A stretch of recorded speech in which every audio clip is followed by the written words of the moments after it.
kayaknya. Bagaimana Aditya? Adakah yang ingin menjawab? Aditya tidak jangan kayaknya ya. Jadi harus ada argumen ya. Argumen. Silakan. Sepertinya bisa, Bu. Ya, silakan. Siapa? Renaldi. Ya, kalau parasitoid bisa menyerang banyak makhluk. Contohnya kayak kutu bisa menyerang hewan, manusia bisa menyerang hewan ataupun manusia. Lalu untuk apakah memperbanyak parasitoid dan predator untuk mengendalikan hama tidak menimbulkan musuh baru? Menurut saya bisa. Jadi karena dipelajari kayak pengendaliannya agar tidak terlalu banyak. Jadi bisa menyerang manusia, parasitoid dan predator itu? Maksud saya bisa menyerang makhluk hidup lain.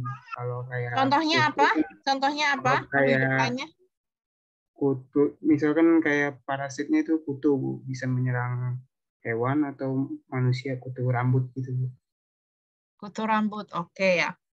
Beda ya, parasit dengan parasitoid itu berbeda ya. Kalau parasitoid itu biasanya selalu membunuh inang, sedangkan parasit tidak selalu membunuh inang.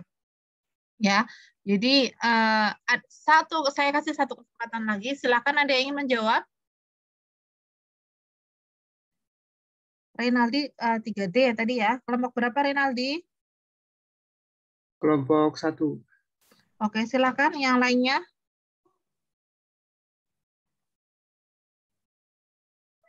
Rizka Aditya Kusuma dari kelas 3D, silahkan dijawab Rizka. Apakah perbanyakan dari musuh alam itu akan menimbulkan masalah baru? Ayo coba dipikir coba gimana. Dipikir peranannya di ekosistem itu bagaimana. Ayo, tadi namanya siapa? Rizka ya? Rizka Aditya, ada Rizka? Rizka. Ada nggak ya? Tolong dicek dong teman-temannya nih, Rizka ada nggak? Ibu izin jawab boleh? Ya, tolong yang kenceng ya, Rizka. Ini Sri Asi, Bu. Oh iya, oke. Asih. Rizka nggak ada? Oke, silakan Asih. Menurut pendapat saya, jika perbanyakan inang untuk parasit itu tidak baik ya, Bu, karena akan merusak ekosistem circle kehidupan parasitoid itu, karena nanti akan muncul masalah baru. Ini pertanyaannya sebentar ya. Ini pertanyaan, apakah memperbanyak predator dan parasitoid itu akan menimbulkan masalah? Apakah memperbanyak parasitoid dan predator itu akan menimbulkan masalah baru? Silakan dijawab. Iya, karena akan memperbanyak satu populasi itu, Bu. Karena jika perbanyakan. Iya. Ini ya Sri Asih, kamu tahu nggak sih peranan predator dan parasitoid di ekosistem itu sebagai apa? Masa iya menimbulkan masalah baru? Apalagi dia di trofik yang tinggi, di mana trofik yang lebih tinggi itu populasinya pasti lebih sedikit daripada populasi yang di bawahnya, tingkat trofik di bawahnya. Oke, kurang tepat. Ada yang satu lagi kesempatan, silakan. Saya berikan kesempatan, mangga. Yang ingin berpendapat.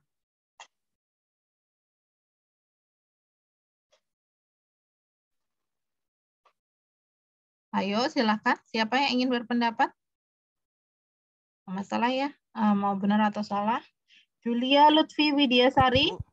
Ya, silakan tadi. Siapa yang Bu tadi? Muhammad Farhan, 3C. Oke, silakan Muhammad Farhan. Kalau tadi itu kalau jadinya Bu nggak jadi masalah, karena kalau makin banyak itunya hamanya makin banyak juga serangganya harusnya. Begitu Mas Farhan. Tidak masalah. Kemudian apa namanya argumennya apa? Kalau hamanya itu dikit ya predator pasti dikit juga gitu. Oke. Jadi gini ya. Jadi dipengaruhi hamanya juga. Oke, jadi terima kasih atas jawabannya. Bagi kita pahami ya. Apakah parasitoid hanya menyerang serangga hama untuk jadikan inang atau bisa menyerang makhluk hidup lain untuk jadikan.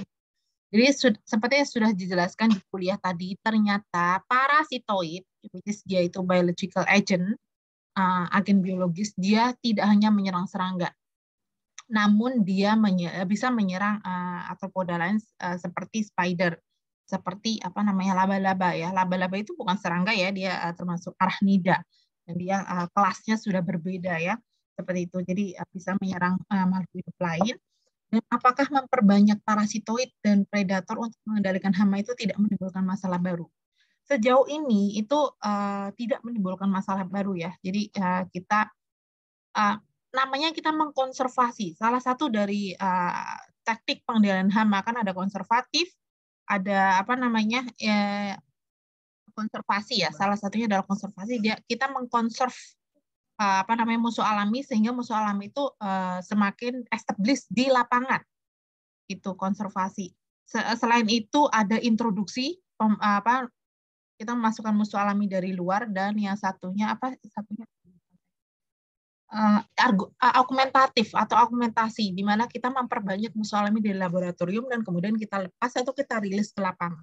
Jadi sejauh ini tidak ada masalah ya, karena dalam tingkat trofik pun adanya musuh alami seperti predator, parasitoid itu di tingkat trofik yang lebih atas, sehingga populasinya pun juga pasti berbeda ya. Jadi kita lebih ke bagaimana kita menyeimbangkan ekosistem saja ya. Karena kalau ada banyak hama, tidak begitu banyak yang mengendalikan, otomatis terjadi ledakan populasi hama. Seperti itu ya. Oke, pertanyaan selanjutnya. Parasitoid terlebih dahulu memakan bagian non-esensial dan kemudian bagian vital. Cara parasitoid membedakan organ vital dan bukan organ inangnya gimana ya, Bu? Coba. Silakan dijawab. Ada yang ingin menjawab enggak? Saya, Bu. Ya, silakan. Siapa? Safa dari 3E. Oke, ya silakan Safa. Kalau menurut pendapat saya, parasitoid tersebut punya insting alamiah untuk membedakan organ vital mana yang bukan. Karena kan parasitoid ini butuh inangnya untuk hidup sebelum dia rilis ke alam luar gitu. Oke, jadi betul. Kan dia butuh inangnya untuk menghidupi dia. Jadi dia bisa ngebedain mana yang organ vital yang kalau misalnya dia makan bisa menyebabkan kematian pada inangnya. Bukan. Oke, Safa kelompok 6 ya Safa ya? Ya. Terima kasih. Rasanya tidak perlu saya tambahin karena betul jawabannya ya insting saja gitu ya. Lanjut ke pertanyaan selanjutnya dari banyak ya. Ini invasif deh. Hama invasif itu hanya hama baru yang datang dari luar negeri atau hama baru bagi tanaman tersebut juga bisa dibentuk juga bisa disebut sebagai hama invasif meski hama itu adalah hama lokal. Udah pusing saya pertanyaannya apa sih? Apakah hama invasif itu hanya hama baru yang datang dari luar negeri? Coba dijawab dulu. Silakan, ada yang ingin menjawab? Tadi ya, silakan, siapa? Dea? Saya Dea Amar dari kelas 3A kelompok 4, Bu. Oke, 3A kelompok 4. Silakan Dea. Kalau menurut saya hama invasif itu hama yang datangnya dari luar daerah tertentu, Bu. Misalnya dia datang untuk menyerang satu daerah tertentu. Jadi kalau misalnya dalam satu daerah itu namanya bukan hama invasif menurut saya, Bu. Oke. Selain dari perpindahan organisme dari satu daerah ke daerah lain, apakah hama invasif itu bisa dari luar negeri kemudian masuk ke dalam suatu negara gitu? Gimana, Dea? Bisa, Bu. Oke, bisa ya. Betul sekali. Hama invasif itu adalah perpindahan. Istilahnya sebenarnya tidak hanya hama ya, tidak hanya hama, melainkan juga tanaman itu juga ada yang invasif ya. Seperti contoh enceng gondok itu sebenarnya bukan hama. Enceng gondok itu bukan tanaman asli Indonesia, itu bukan. Nah, ya, jadi dia dari luar. Silakan nanti googling sendiri dari mana asal dari enceng gondok. Ya pada mulanya dia didatangkan ke Indonesia itu sebagai tanaman hias. Karena kan bunganya cantik ya. Terus lama-kelamaan di sini berubah fungsi karena subur dan lain sebagainya. Apalagi ada yang mana biomagnifikasi itu penyuburan lahan dan kemudian dia subur saja gitu. Jadi meledak sekali yang namanya eceng gondok tersebut. Kemudian dia sebagai tanaman invasif seperti itu ya. Oke, dan sengaja diintroduksi. Oke, rasanya gini ya. Satu lagi nih pertanyaan dari Lia Latifah. Ulat yang tertutup seperti oleh daun akan rentan atau mudah terkena parasitoid. Apakah ulat yang tertutup seperti tertutup daun, misalnya penggulung daun, itu akan rentan terkena parasitoid? Contohnya adalah ulat menggulung daun pisang. Gimana? Coba dijawab dulu silakan. Ada yang ingin menjawab? Maka ini berhubungan dengan praktikum ya. Ya, silakan Indra. Menurut saya bisa saja karena tadi kan Indra, parasitoid kelas juga berapa? Kelompok berapa Indra? 3B. 3D. 3B kelompok 1, Bu. 3B kelompok 1. Ya, silakan Indra. Bisa saja terkena parasitoid karena tadi juga parasitoid udah dijelaskan ada 2, ada endoparasitoid dan ektoparasitoid. Nah, mungkin yang digulung tadi ada yang ektoparasitoid nempel dulu di daun pisangnya, habis itu digulung sama si ulatnya. Nah, itu nanti masuk si parasitoidnya ke si ulat yang digulung gitu, Bu. Oh, bentar. Laptop saya mau mati.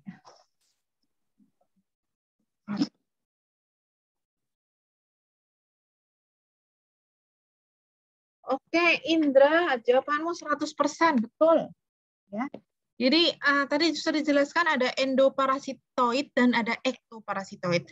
Yang salah satunya adalah yang ektoparasitoid ya, di mana dia tidak langsung menusuk si parasitoid yang dia itu Hymenoptera, dia punya ovipositor, dia tidak langsung menusukkan ovipositornya ke dalam ulat, itu tidak. Melainkan dia meletakkan telur oviposisinya di habitat di sekitar si ulat penggulung daun tersebut ya, sehingga ya mekanisme mencarinya adalah larva search. Jadi yang larvanya yang mencari si inang ya, betul ya. Oke, pertanyaan kita sudah habis. Oke ya. Sekarang waktunya kita review mengenai apa namanya tadi video. Silakan siapa yang ingin mereview video, singkat saja, tidak perlu panjang ya. Silakan. Ya, saya beri kesempatan. Izin Bu, saya. Ya, silakan Siti Yasmin. Kelompok berapa Ya. Siti? Kelompok 6, Bu. Ya, silakan. Yang how parasitoid survive itu tuh ada yang, kalau yang dari saya lihat itu ada Bracconoid webs, yaitu parasitoid reguler yang umumnya tidak membunuh host mereka secara langsung. Siklusnya itu dimulai sewaktu parasit bertelur di dalam atau pada makanan ulat. Kemudian saat larvanya menetas dan bertumbuh, mereka memakan organ dalam ulat-ulat tersebut. Kemudian ada beberapa parasit, contohnya itu tachinid flies, tumbuh dengan ukuran yang sama dengan inang, dan sebelum mereka keluar, kemudian mereka mencari inang baru untuk bertelur dan memulai siklus yang sama. Nah, tanpa parasitoid itu, populasi ulat itu bisa meroket, Bu, dan di luar kendali dari lingkungan. Kemudian juga beberapa parasit itu membantu untuk mengendalikan hama yang bersifat merusak sehingga mereka dapat membantu menjaga ekosistem tetap sehat. Seperti itu, Bu. Oke, bagus ya Siti Yasmin. Yang lain ya, silakan nanti dilihat. Mungkin tadi lihatnya baru sekilas, nanti dilihat ulang ya. Oke, untuk video yang satunya silahkan ada yang ingin mereview. Terima kasih Siti. Ayo, yang lain? Siapa yang ingin mereview? Ayo. Salis Aulia, Hafadila dari kelas 3D, silakan Salis. Iya, Bu. Ya, silakan. Yang tadi itu mengenai pengendalian biologis menggunakan parasitoid dan predator. Yang pertama itu ada biologi kontrol. Biologi kontrol itu di mana aktivitas musuh alami rata-rata memimpin ke rata-rata populasi organisme target. Terus kontrol biologi itu adalah sarana menjaga hama di bawah tingkat yang merusak melalui aktivitas predator, parasitoid, dan ada juga patogen serangga. Sebentar ya, video yang itu loh, yang parasitoid apa namanya, dia memarasit inangnya. Itu maksud saya. Sudah dilihat? Salis? Sudah dilihat, Salis? Salis, tolong dijawab dong. Ya, yang ulet, yang dia keluar banyak itu loh. Oh, jadi dari parasitoid itu yang dia menggunakan endoparasitoid. Nah, dia menusuknya itu imago yang menusukkan ovipositornya ke ulat daun. Terus di situ telur-telurnya itu berkembang biak di dalam tubuh inangnya, sehingga lama-kelamaan telur-telur parasitoid itu berkembang biak, kemudian dia berusaha untuk keluar. Setelah tumbuh lebih besar, dia berusaha untuk keluar dengan mencari jalan, terus merobeknya. Habis itu dia masing-masing keluar gitu, Bu. Nah, ulat itu yang setelah kena parasitoid, otaknya kena virusnya, sehingga dia perilakunya jadi aneh. Oke. Ya, terima kasih Salis penjelasan singkatnya. Nanti untuk lebih jelasnya tolong semuanya juga dilihat ulang ya. Jadi betul parasitoid itu seperti kayak dia kayak menghipnotis si inang tersebut untuk bisa merawat anak-anak dari parasitoid tersebut gitu ya.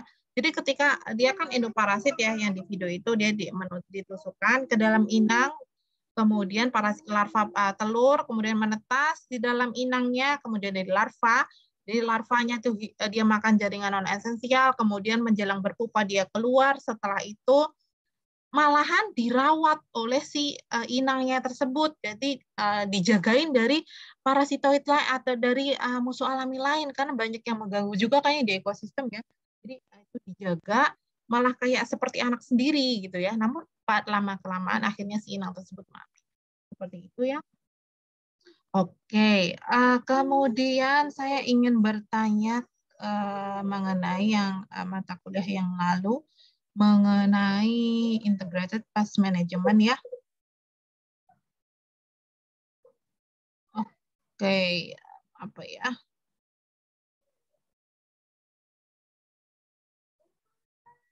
Contohnya adalah pengendalian menggunakan kultur teknis ya. Kemarin sudah belajar ya mengenai teknik pengendalian hayat, kultur teknis atau dengan teknik budidaya. Apa saja yang dilakukan ya? Cultural. Silakan dijawab oleh siapa? Bentar. Oleh Cindy Sulastri. Silakan Cindy dari kelas 3E kelompok 4.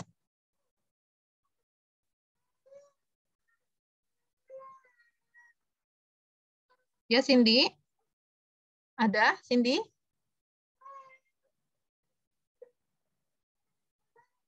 Cindy? Cindy?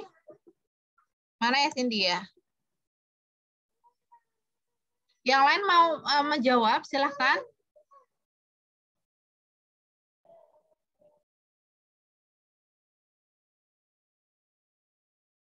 Ayo, silakan. Saya, Bu. Ya, silakan, Rati. Ya, pengendalian hama dengan budidaya. Yang pertama itu ada mix crop. Jadi tanamannya tuh di mix atau dirotasi. Terus ada juga timing planting, pemilihan waktu penanaman yang tepat. Terus ada managing weeds, ada pengendalian gulma, clean seed atau memilih menggunakan biji yang bersih, good hygiene. Terus ada pemakaian mulsa, dan juga melakukan planting trap crops atau tanaman perangkap. Oke, Ratih kelompok berapa ya Ratih ya? Kelompok 6, Bu. Kelompok 6. Oke, Ratih Sartika kelompok 6. Oke, terima kasih Ratih. Nanti tolong dipelajari lagi ya. Jadi yang lalu kita sudah belajar mengenai integrated pest management. Ternyata integrated pest management itu kan kita menggabungkan beberapa teknik pengendalian ya, seperti biological control ya, kemudian ada cultural practices, pengendalian dengan teknik budidaya, kemudian ada physical, mekanik, biological, dan juga chemical kalau perlu ya. Jadi silakan dipelajari lagi komponen apa saja yang bisa dilakukan di masing-masing pengendalian tersebut. Jadi pertanyaannya adalah cultural, teknik budidaya, apa yang bisa kita lakukan? Misalnya kita mengupayakan bagaimana tanaman itu sehat ya, seperti kita merotasi tanaman, jangan sampai tanamannya padi terus. Kalau padi terus, otomatis itu tidak bisa memutus siklus hama. Kemudian mix crop atau tumpang sari itu juga cukup membantu ya untuk untuk agar lebih diversitas ya si lahan tersebut. Kemudian penggunaan benih yang sehat, benih bersertifikat, pengolahan lahan, pemangkasan, penggunaan mulsa, dan lain sebagainya ya. Nanti silakan dipelajari lagi. Dan kemudian sudah selesai untuk hari ini. Oke, kemarin kita ada kuis ya. Ini saya tawarkan ke kalian, apakah mau saya share hasilnya atau cukup sekilas saja saya hasil saya utarakan ininya. Mau saya share atau tidak, atau cukup diceritakan saja? Gimana? Silakan. Coba salah satu ngomong biar saya tahu. Boleh di-share, Bu. Yang lain setuju atau tidak? Boleh, Bu. Yakin? Yakin? Kalau mau saya share, oke saya share beneran ya. Sekali lagi saya tanya, mau di-share? Di-share? Mau Silakan. Ibu, mau Ibu sebagai evaluasi. Share ya, saya share. Ini adalah Excel-nya, saya share. Jadi kalian bisa lihat sendiri ya. Saya dan sebarannya nanti saya akan tahu kalian. Ada yang nilai 100 dan ada yang di bawah 20 juga, di bawah 50. Ya, silakan dilihat sendiri distribusi nilainya. Saya akan sekilas ya.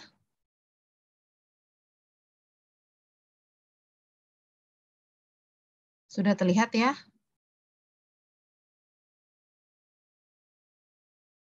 Oke. Kemudian saya akan share mengenai distribusinya. Ini ya, distribusinya. Jadi kemarin itu rata-ratanya 75 ya. Jadi dan ada yang nilainya bahkan 10, 20, 30, ini di bawah 50 ini patut dipertanyakan nih bagaimana belajarnya ya. Di satu sisi teman-temannya nilainya bagus. Oke ya. Tolong nanti belajar karena untuk ujian saya seperti biasanya ya, complete in English. Jadi tidak perlu khawatir. Dan kemarin saya bertanya mengenai feedback ya, bagaimana TPH kuliah ini yang diutarakan oleh temanmu yang kemarin siapa ya, Ratih yang bilang ya, ternyata memang betul ya, di sini ada banyak ya penyampaian, bisa dilihat sendiri. Entah Bu, jujur penyampaian dari Ibu benar-benar nempel langsung di kepala, kita jadi mudah paham. Oke, seru, mantap ya. Katanya menggunakan bahasa Inggris, but I can. Harus bisa ya. Kemudian, we not only memorize, but also understand the purpose of the lesson. Oke. Ada banyak yang di sini ya. Ada kelebihannya, kekurangannya Ibu suka memberi tugas banyak. Terus praktikum 1 belum selesai, diberi praktikum lagi. Kelebihannya kita bisa belajar bahasa Inggris, oke ya. Memang ada kelebihan kekurangannya.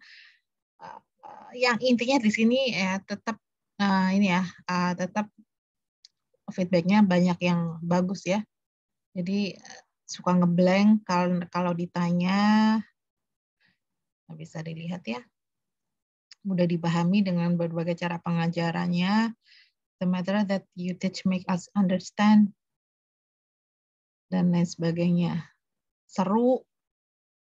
We should to be on time, watch, listen, and writing.